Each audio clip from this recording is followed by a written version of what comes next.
ห้องก็เราไม่ซักห้องก็บ้านไม่ปองยะเป็นหูปลิงจ่อหูปในหูปแจบอกการนางนี้ขึ้นเครื่องเขาดำเนยะเหมือนของแท้มีแผ่วเอิงเป็นห้าง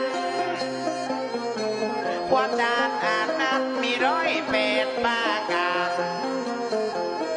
ว่าเสียงเงินเสียงคำไปหลายลาบ่น้อยเมฆคืดดาปอยบูดดาลูกน้อย